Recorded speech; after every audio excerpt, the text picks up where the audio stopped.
crispy. What's up, y'all? And this is Al Figures, and welcome back to another episode of Figures in Action. So today is Pandemic Day. I'm losing count. I'm thinking Mondays or Saturdays. I'm pretty sure today's Saturday. May 17th, 18th, something like that. Anyway, haven't by the time I upload this, it'll probably be a couple of weeks from today's date, just because I generally take all my footage and I upload it at my computer at the job, and during my break I usually upload these videos, and I'm not at work. No one's at work, or most people aren't at work, so won't be back to work for a bit. So yeah, when you see this, it'll be a couple of weeks later. I'm assuming. I'm hoping that's not the case. But anyway, today I bring to you another diorama. I was contacted by the same gentleman that had the what was it, the slime pit dial, and he asked me to do something where he can put Battle Cat, I think is He-Man's cat's name, kind of perched up here overlooking. So that kind of became the premise, the idea here is, let's create something where we can put that Battle Cat up here, and how can we make it to incorporate it where it's a second level, a little bit above the ground. So I don't remember if he suggested the stairs or maybe I did. Either way, stairs was, I guess ultimately the decision was to go with stairs. So ended up being a pretty fun project that at first honestly took me a little bit of time to wrap it around in my head, and I'm glad that I gave it a little more time to bounce internally, on top of the fact that I'm just was dealing with so many things in life, and everything thankfully is kind of slowing down a bit, but still very tough out here. My sister's out of the hospital. I was hanging out with her yesterday, hung out with her today. We actually went to a couple of Walmarts yesterday, so that was cool. And my aunt is finally speaking, and she's able to speak to her kids and grandkids, so that's a great story that I have to share with you guys. Anyway, so in between all that, I have some commissions I'm working on, and this is one of the ones that I needed to finish up. And for the most part, the framework has been done on this for quite some time.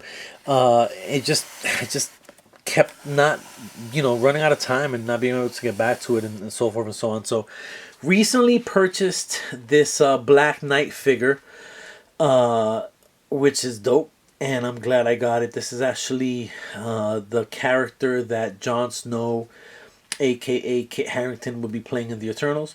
So backtracked it and picked it up for a pretty good price, so I'm happy for that. So he's a perfect action figure to kind of display in this setting. So real quick, let's go through this. Now, again, a lot of these projects, they're fairly new in terms of, maybe I haven't created before. I think I've created stuff with stairs before, like that are similar to this. I'm sure of it. It's getting to the point. 7 years, y'all.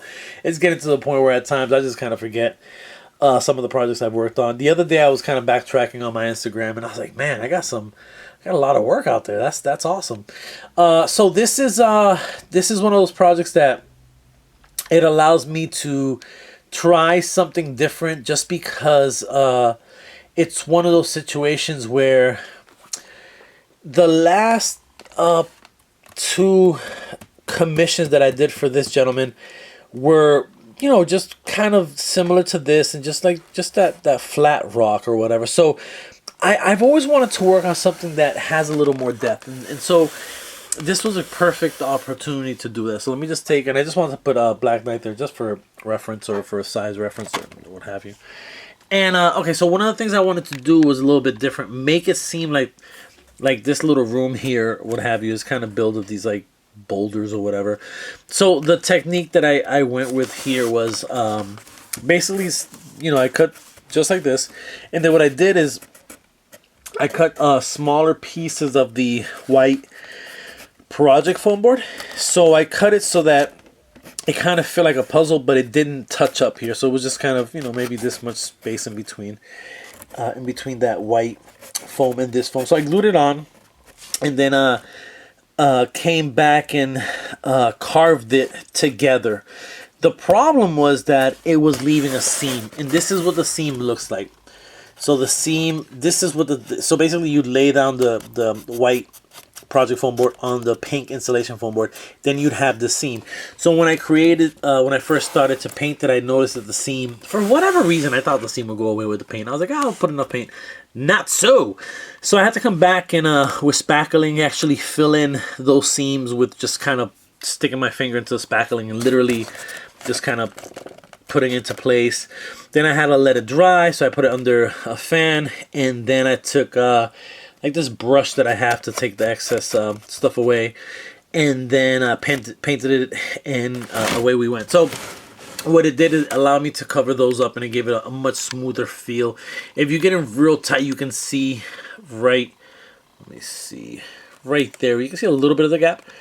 So, you know, it is there. I didn't cover them perfectly, but I think that's kind of part of what I wanted to do is I wanted to kind of leave some of those gaps so that it just looks like there was just regular cracks in the rock. So that was something that I'm very happy with the outcome of how that came out. And again, because I've worked on a similar project in terms of the time period for this gentleman for you know 3 commissions in the last year, it's awesome because it allows me to just continue to improve upon getting better, not versus anyone, but just for myself as an artist, just learning more, and so I was definitely happy with that. So then this is kind of where the whole action is going to happen. That's where the cat's going to kind of stand now. So make sure that I painted the underneath as well, so in case he's taking a shot where you get to see kind of the ceiling of that room there.